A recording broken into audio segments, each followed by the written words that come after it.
Hello, everybody. Welcome back to the Houston Comedy Film Festival Uncut Edition. And I am with a very talented, special, kind of awesome, I was going to use a different word, screenwriter, Julius Galatsky.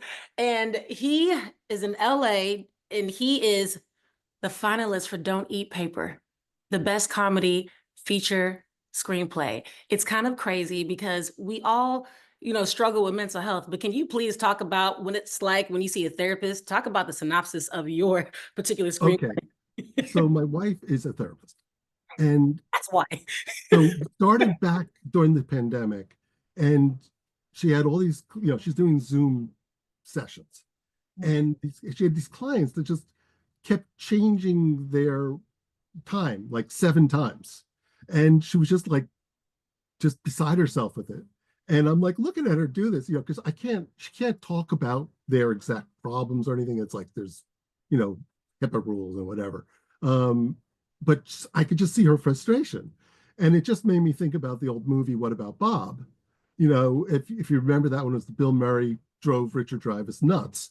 And I just said, what if there's a client and he's totally in love with the therapist, and I know this from my wife, it's called transference.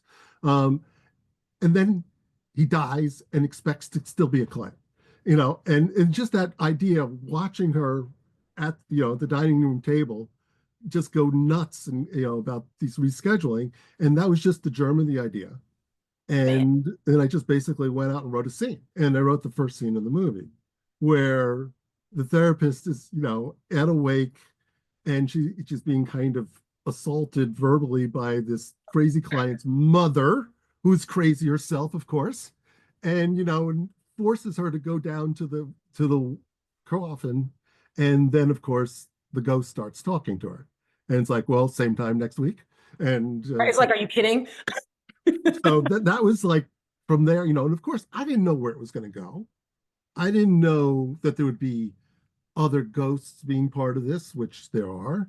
I didn't know that the theremin would be like a big plot point. I mean, people don't even know what the hell a theremin is, but I kind of knew because I'm like a sci-fi fan, and you always hear the theremin music, like in Star Trek theme, that like sound. And I just started doing research on the theremin, and I was like, oh, what if the theremin like stimulates ghosts? And it was just like one thing after another. And it just kind of made sense to me that this person who is got this stressful therapy job would want to find a way to relax and shoot, and you look at the theremin and it's kind of funny looking. You're not touching the instrument, it's a wire, and you're waving your hand around it, and you're saying, and it makes those sounds. And I said, well, that's just innately funny. And Yes. then in the research, I actually found this incredibly beautiful music created by the theremin. There are these specialists that can make it sound like a violin, and it's just incredible. And I was like, wow. So, and I just said, well, of course, my therapist is going to be an artist like that. She's going to be like that, connected to the theremin. And it was sort of like, okay, so I've got this story about a crazy client and a ghost, and then I've got this other thing, and everything just kind of comes together. And that's the way I write. I write like in an additive way. Uh, Yes. You write playwrights. Well, that's where you really focus on the character development. And I am curious because the synopsis, the storyline, everything that you did was brilliant. And I'm curious because of your background and what you do day to day. You work for Disney. What yeah. do you want to do with this movie? Would this be like an animation, or would this be what were you thinking? What you wanted to do with it? Well, if I had my druthers and people would say, "Oh, yes, I've seen you made a couple of short films. We trust you with $20 million," I would direct it myself. Now, I know the business well enough to know no one is going to trust me with $20 million. So I know it has to be done by a studio because it does require a budget because of the special effects of the ghosts and things. Mhm. It's not heavy duty special effects, but there's still some. Yeah. Uh, so I can't do it. There's no way I can do it. You know why I was asking you, because I was curious, like how would you want this to look? Because even seeing this on the screen, I know people would be in tears laughing, especially after he returns back and the Yeah, therapist. it's like, it's classic farce. There's a lot of farcical elements, a lot of physical comedy. And then there's like, you could tell I write dialogue fairly well, that it's rapid fire, back and forth, lots of quips, which that's where the playwriting comes in. So it is definitely character based, even though there's all this, you know, ghosts kind of melting into the chair Yes. and that kind of thing. Uh, so really, it's like any other character comedy. It's like an Alexander Payne movie, but with ghosts.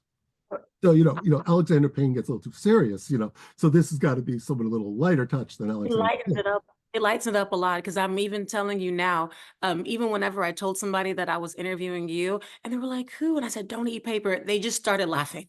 That was Okay, their first okay. response. They just started laughing. And I'm like, okay, yeah, you know who I'm talking about. And it's actually the script's better now than the one you got because Oh, when I really? sent it to you, I think I sent you the 120-page version, Yes. Yes. and it's down to 115. Oh, what did you cut? So what Well, I actually, cut, maybe you shouldn't say anything on camera. I don't well, know. no, it's what I did was I didn't cut any characters, but I did read. I love the Georges. I think they're very funny, and I think the relationships between them are a reflection and an amplification of the other relationships going on. Yeah. So, but I realized that they were slowing down the pace. That's why. See, that's really good for So people I, who are trying to decide what to cut. They don't know because they're married to everything, you know? and it was like I had to cut a scene I really loved. I mean, I loved the scene between when the three Georges are sleeping in the motel room, and the two Georges have a little romantic moment. It's like kind of a sweet romantic moment. Um, I had to cut it, even though it was like a really sweet scene, you know, as a scene, it's lovely, Yes. and it's both like it's like warmly funny. Mhm. Um, it had nothing to do with the main story. It had That's nothing to do important. with Joni and Roy, the therapist and the ghost. It had nothing to do with the love interests, because Joni's pursuing who she thinks is her love of her life, who isn't, of course. But uh, so that main story and that main character development, it just only thing that mattered is that they were chasing after. And as long as I've established that it was all part of that mad, mad, mad, mad, mad world of everyone chasing, and that they can come in at the end and do something that affects the final outcome. Yes. So they're still in the movie, but they're just greatly reduced. I love that you explained all of that because I know that some people, many people, I say some, you know this, they struggle with trying to figure out what exactly that they need to cut because there are times where when you're watching a film or if you're reading something, it's either it's too much where the person that's reading it or watching it, their brain is just too much information.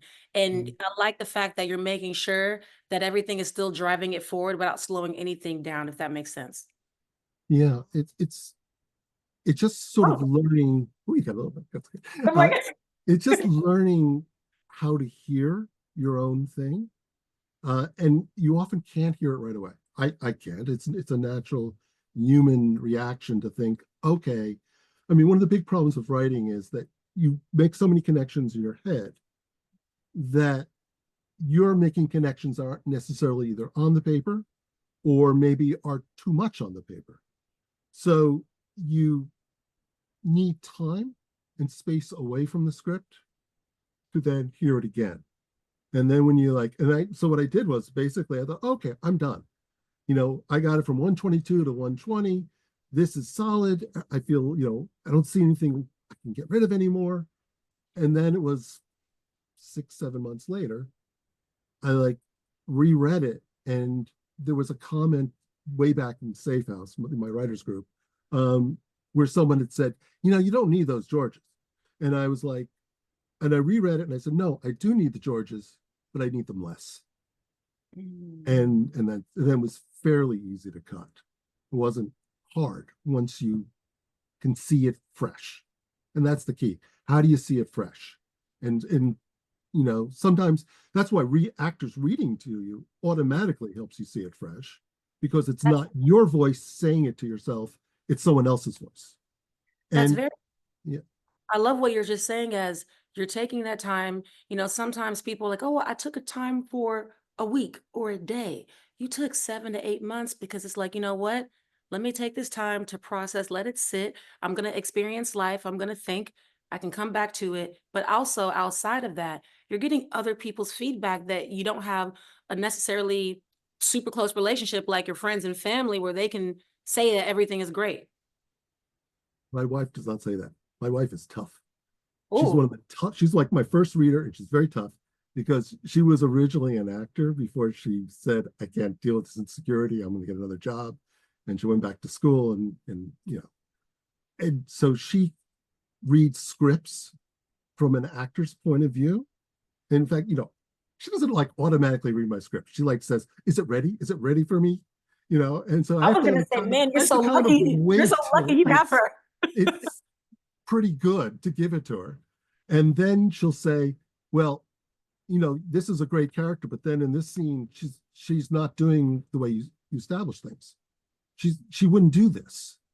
And that's like, because you establish rules for a character. I mean, because people have their natural behavioral rules and their natural contradictions. Because that's two things that we always have. We have these patterns we do, and then we have these contradictions we always do. And when you create a fictional character, they're the same thing. And so she'd look at that and she's looking at it like an actor and going, well, I don't think she'd say that, and she'd be pretty tough about it. Or she'd say, you got a lot of stuff here. This is kind of slow.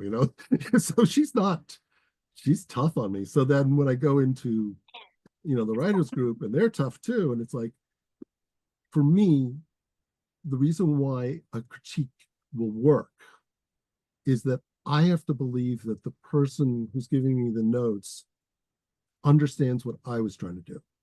And they're not giving me notes based on what they would do.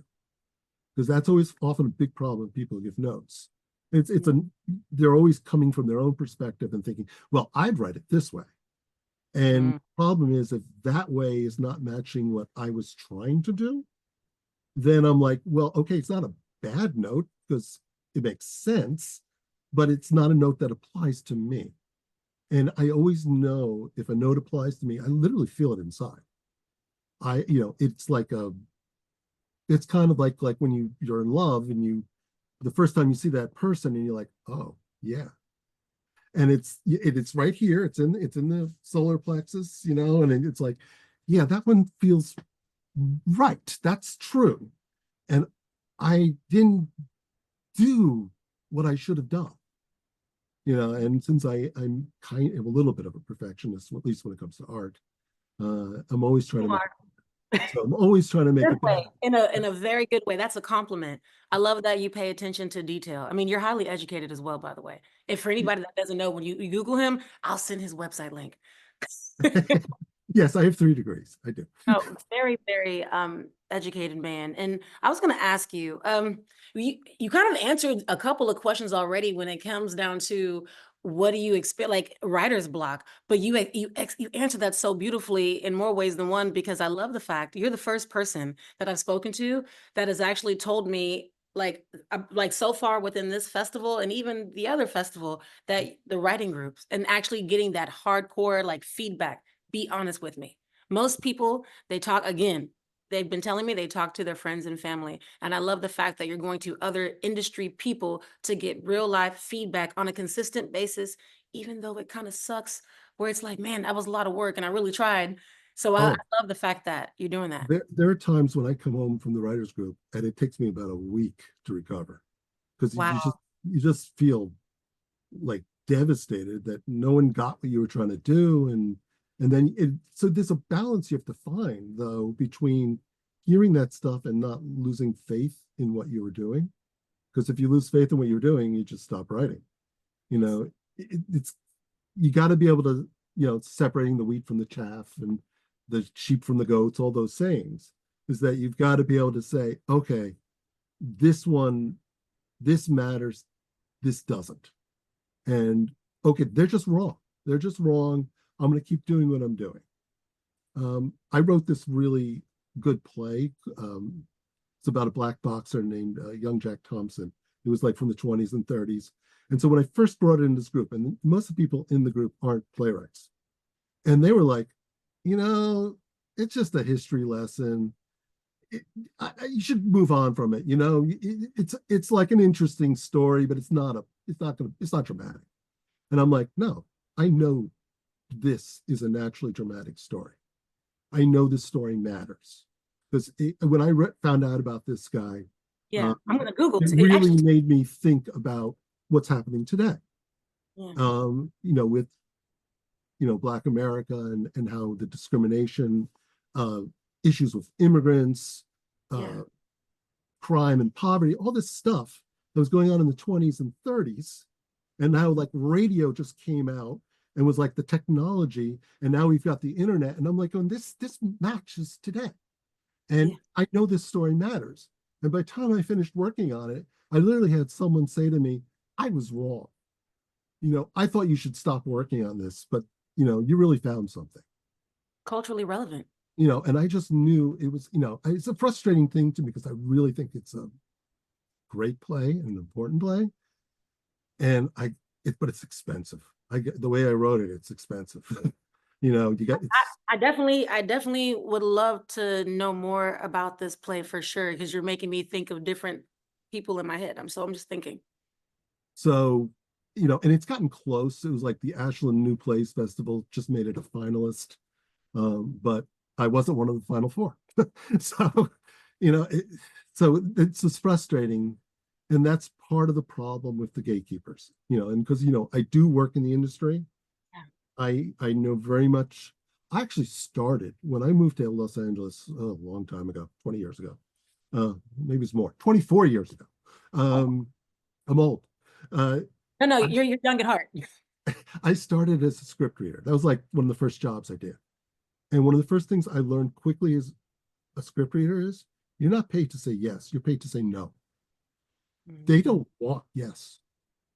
So you've got to find every reason possible to say no.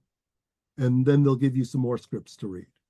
You know, so getting past, this is a story about Ellen Ball getting American Beauty done and how it would go up the ladder and each, like the producer or the studio executive that read it said, don't send it to coverage, read it yourself.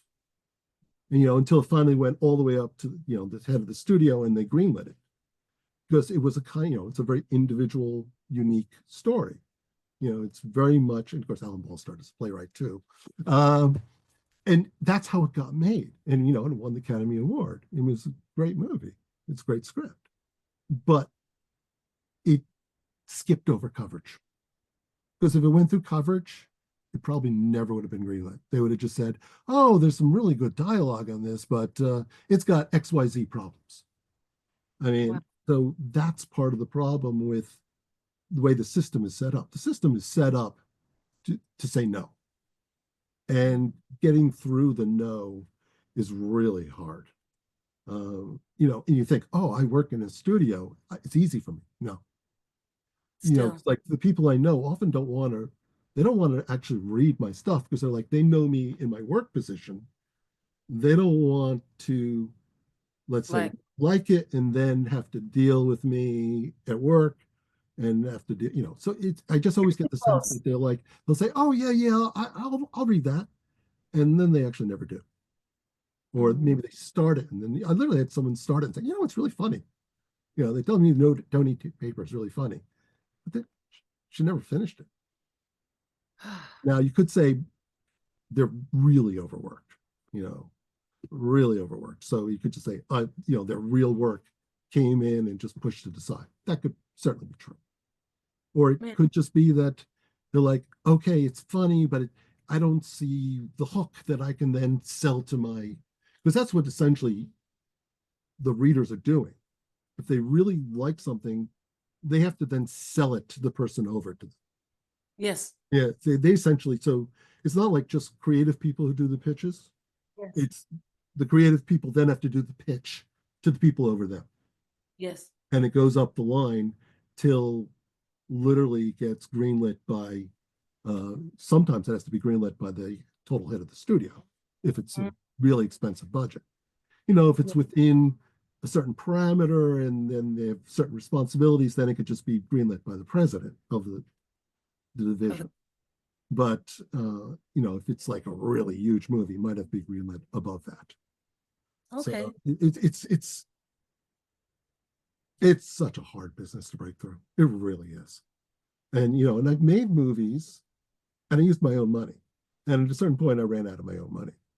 Uh, Yeah. so you can't keep Very doing that, expensive. you Yeah. know.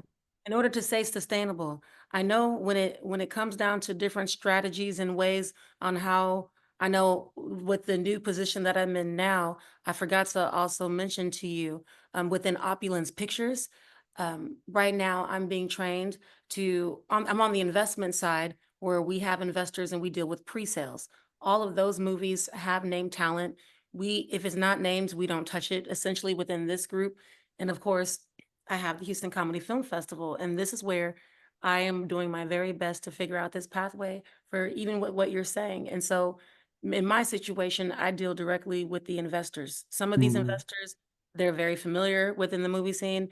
And then I also love the investors that are construction workers or they're regular business people that instead of putting their money into the bank or something else that's, let's say, a 5% cap rate or whatnot, have you thought about a sexier investment where it's like not only are you able to like make money, but it's like you're a part of this movie set. You can literally be on set. It's mhm. fun.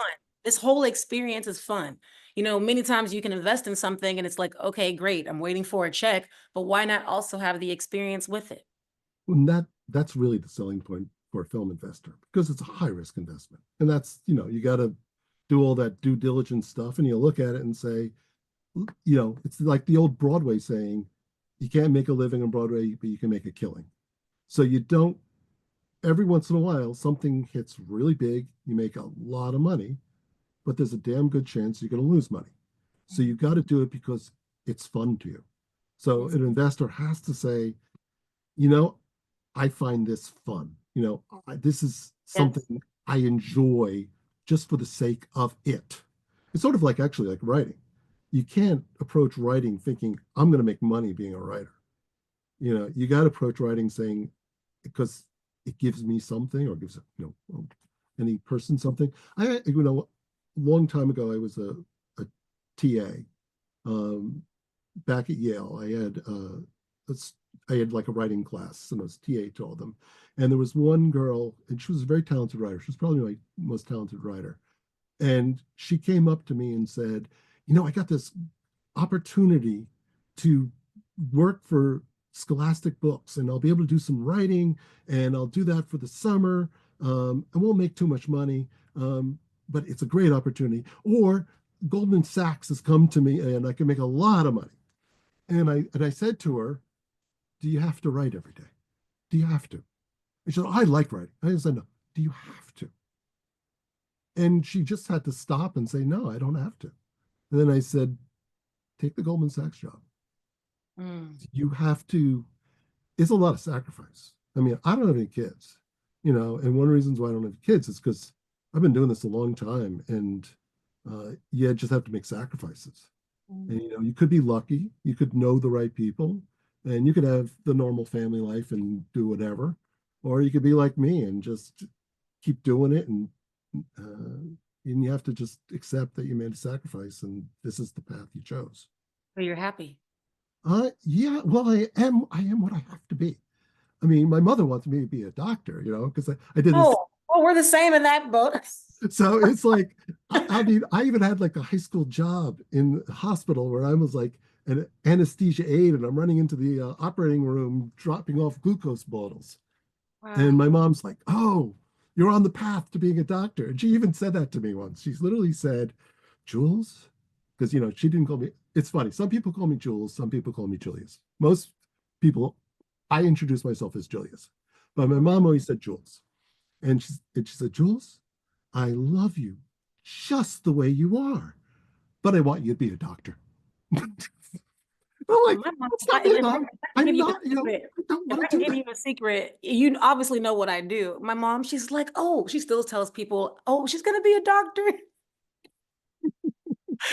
Okay, mom, give up. Like, just because you think you're someone's intelligent or whatever, that, this is what you're made for. I mean, like, I know my inadequacies. Like, I'm not really good at selling. I'm not a salesperson.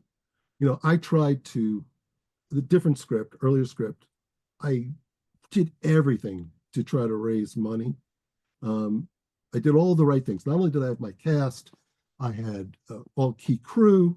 I did a business plan. I got a great lookbook. I even got a fiscal sponsorship from the Gotham, which was Oh, IFP in the old days. Problem was is that you need some seed money. You need someone to say, "Here's the first 200,000," and then other investors will say, "Oh, someone took that risk." I exactly. couldn't. I didn't have that personality to cold call people. I went to the handful of people I knew had money. They're all like, no, no, I don't want to do that. And then I ran dry.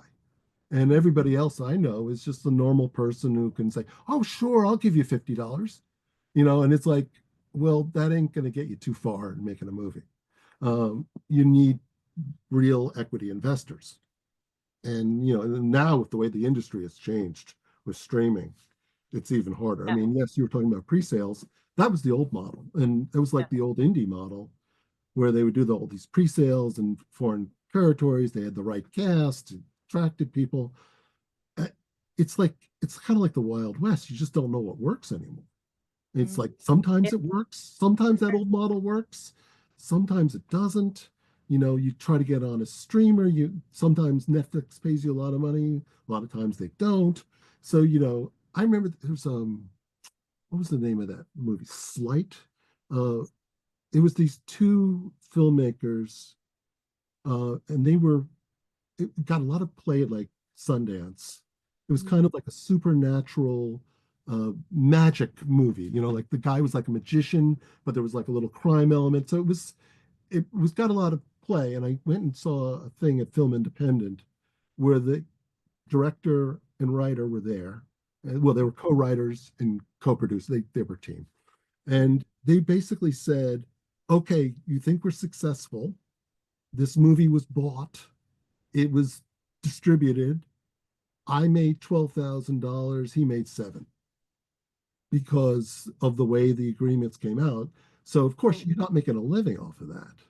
I will Fortunately, definitely say, not to cut you off, but you said something, you said a few things all together.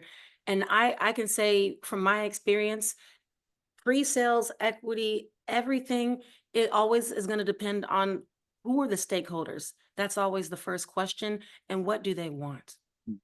That's the most important question because that determines all the other percentages and things on the back end and what people are willing to, okay, I'll take this or not this. So I will say it's never going to be one size fit all because you always have some people that are a little greedy and you always have people that are like they're flexible. And that is from what I can tell you from many movies that have come across to me on independent films, but especially with what I've seen within the A-list stuff.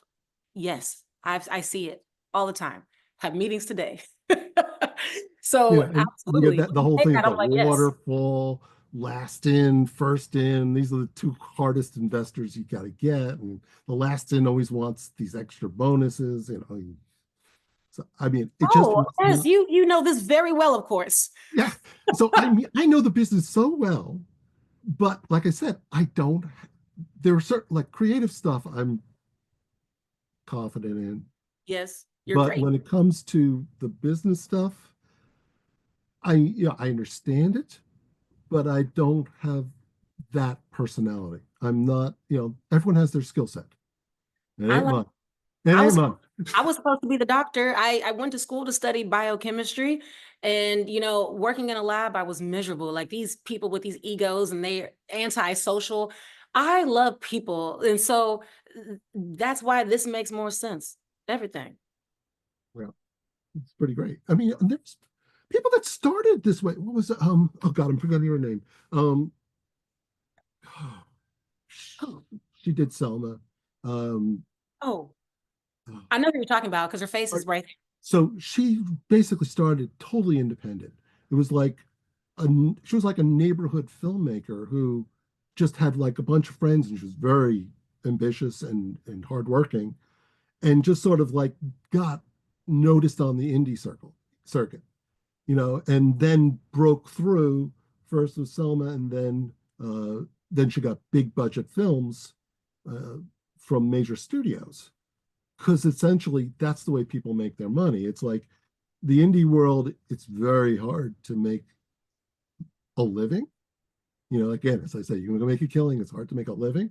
Um, but then they get that moment that says, okay, I've proven myself.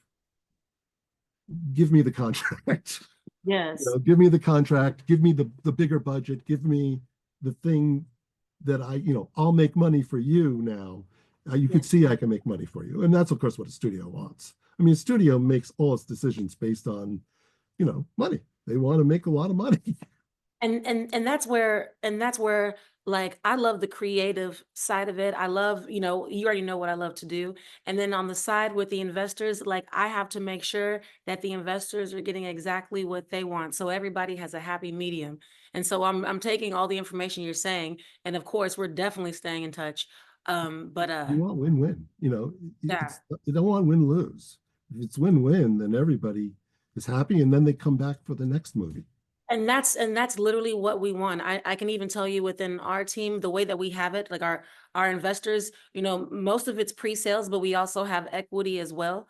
And so for us, we want a cycle of movies where it's like investors, they're consistently making their money. They know exactly because we have minimum guarantees outside of the extra, Mhm. net shares. I don't want to confuse anybody that's still learning, but they can learn by listening to what we're saying. But yeah, there's different ways that you can go about it. And I'm curious because I know within this particular project, Don't Eat Paper, you want someone to pick this up. Like I want to circle back with this Mhm. particular film because I am going to send this to a few people. What do you want to see from Don't Eat Paper? What is the outcome you would love? Well, I mean, the immediate goal that whole reason why I started submitting to the festivals um, was there's only one festival that agents automatically gravitate for, and that's the Academy's Nickel Awards. If you get in that one, in fact, there was someone in our group, my writers group, her script she was one of the, what is it, seven selectees. Um, Immediately agents came up to her. She got a couple of deals, production company deals, to develop her films. Beautiful. That's the thing everyone dreams of, but that's 7 people a year. So Wow.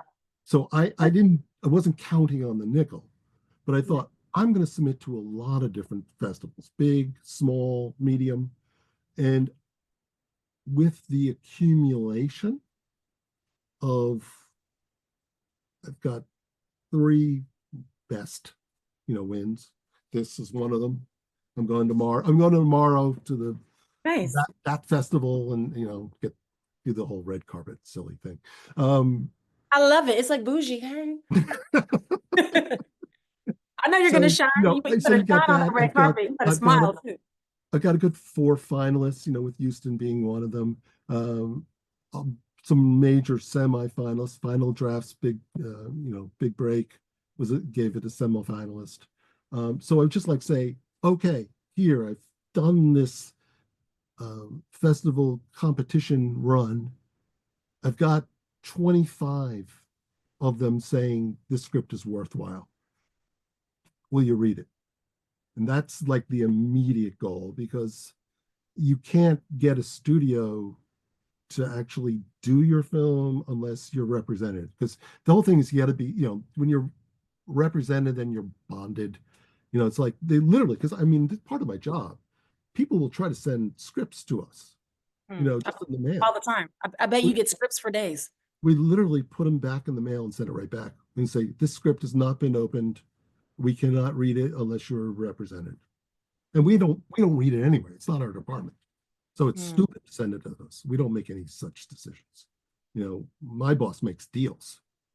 I Yeah. mean, I know what people get paid and a lot of the finances of the business. Mm. That's their job. Their job is to make deals with the actors, writers, directors, producers, distribution, rights agreements. I mean, it's business affairs. Um, so it's stupid sending us a script. But if we, the couple times it's happened, it's like, it's gone. No, this is not something we look at. You've got to come from a official agency. It's not just the big five. There's, the WGA has their signatories. It's got to be one of those agencies that are signatory to the WGA. So just go on the WGA website, see who's their signatory agencies. That's who you want. And you definitely want someone within the top 10 agencies. Because Yes. if they're not in the top agencies, the creative execs aren't looking to, because the creative execs have relationships.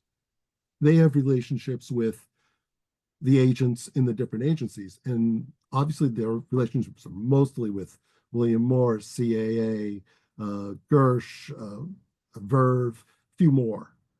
So you go down the line, at a certain point, they're not dealing with you. The only time I've seen like a small agent outside of Los Angeles or New York be the rep, it's when it's IP, a book. So there've been like lawyers and agents from anywhere, really. I mean, that rep those people. Often those are difficult deals to do because those reps don't understand the movie business. So it sometimes can be a difficult negotiation because they're like, no, that's not the way it works here. And you don't always get that. And, it's like a long story. Yeah, explain everything. So that's the goal. So the first goal is get an agent because I can't get my script. It's like I can personally go to some production company and say, hey, here's my script. Will you read it? And then they'll say, well, who's your agent? So they may take the script directly from me, but only if I had the agent. So I've got to get the agent because it's a gatekeeper thing. And, it's just a way to limit. It's not fair. It's not about quality. It's just a way to limit the number of scripts they have to read. Because they're like, we have to spend our time making movies. If we're going to spend all our time reading scripts, we'll never make a movie. So it just becomes this very imperfect system to limit the number of scripts coming in that they're going to read. And then, of course, Very helpful. then there's even fewer scripts that get made because movies are expensive. So why it ends up being made and not, it's often really mysterious. Mysterious. How does them? That's why when I say, you see these critics like maybe rip apart a movie, and since I've made movies, I'm like, they got the movie done. That's already a huge accomplishment. Just getting it done, and the bigger the Don't movie, finish. you've got like an army. If it's a studio film, it's an army working on that movie. Yeah. So it's an incredible accomplishment just to get it done. Yes. It's hard to make a good movie. It really is. Bring back good movies. And of course, I like character movies. I like those movies from the 70s and 80s. I love those movies. And that's why I like movies like the Alexander Payne makes and people like. That's why I always mostly I always like Searchlight movies. I mean, You really, you gave a lot of great insight, I know, for any screenwriters. And actually, I loved everything that you spoke about when it just comes down to the business and the industry, because you were very honest. And I feel like anybody that's new, because there's many new people that are going to be watching this as well, whenever they see you and they're learning, they're like, okay, they have to mentally be prepared. But as long as it's like, this is what you want to do, like, are you willing to take this journey? Because if you usually want something, it's never going to be easy. But even despite with the hundreds of thousands of dollars, that all the money that you've even spent, probably even more just on your films, I love the fact that if anybody is watching this now, if they're taking it away, you're not stopping. Regardless, everything that you have said to me, like, I'm paying attention. I loved all the information you said to me because, like, I understand what you're talking about. I can validate it. And you're still going. A lot of people quit. mhm. A lot of people quit. That says a lot. There's if you know the play Waiting for Godot, there's a line that goes, I can't go on, I'll go on. So it's like you could feel despair, but you just got to say, no, I don't have time for that. I don't have time for despair. I've got to Can I keep. ask you just one last question? I really want to ask you this because there's when you talk about your writing and I see a light in your eyes and I see it. What inspires you? Fires. Oh, I think it's wanting to explore it sounds so stupid, explore the human condition. It's not dumb. It's like you feel like there's something you need to say about this is life. This is what we have here, but it should be better. And so it's like I think I present worlds that should not be. And it's the struggle to make it a better place. I mean, that's really where a lot of my humor comes in, the comedy. It's because I look and I see the unfairness and the absurdity of life.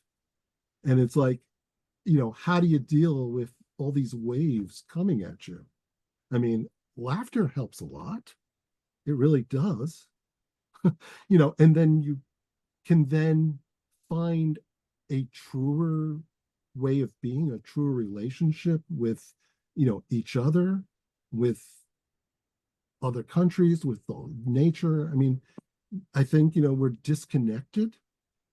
I literally went a way, way, way, way back. The first set of one act plays that I presented to the world, I called it an evening of non-communication because it was about how people weren't talking to each other, On their even though phone. they were talking to each other. Were Well, they on yes, that's today. Now, this is, as I said, I'm old. This is before cell phones existed. They were these giant walkie-talkie things, but they weren't the little cell phones we all carry in our back pocket now. I mean, so it was like just how people are speaking, and what's actually even good drama, because when you see, as they say, on the nose dialogue, because people don't say what they really mean. So there's a lot of crisscrossing where you're saying something, but you don't really mean that. And then say you're saying something else, then they don't really mean that. So, the resolution, of course, is trying to get to the point where, oh, we're now saying what we mean, and we're coming together in some way. We're finding, and that's, one of the kind of happy ending I wanted for Don't Eat Paper wasn't some fake happy ending. I wanted something that made sense for those characters, that they could find fulfillment and connection. So, that it was a true connection, not a fake connection, a true connection. So I would say that's why I write. And I know when I'm in the moment, I feel connected to the world. I feel connected to my imaginary characters. So it's connection. I guess that's my inspiration, connection. Took me a long time to get that answer to you. But I loved everything you said because it also allows me to see how your brain thinks. And I feel like I can relate to you and anybody that's watching so that way they can understand your heart and why you do what you do. I think that's very important because many times we have these stories and we can talk about everything and we can talk about the industry, but what is our why? And you explained that so beautiful where I felt connected to you just saying that. So again, I'm speaking from my heart, but that was my favorite question because everything about you, I'm like, you're so educated, you're doing all these things and you know the industry really well. You've gone through your hardships. Like you have your wife, you have other people that are there supporting you, giving you tough love to make sure that you're better. And your journey is still going right now. And so everything that you're going through, I like what inspires you? You answered that beautifully. That wasn't a dumb answer. And so you actually explaining that in detail, I love that. I love that. Thank you.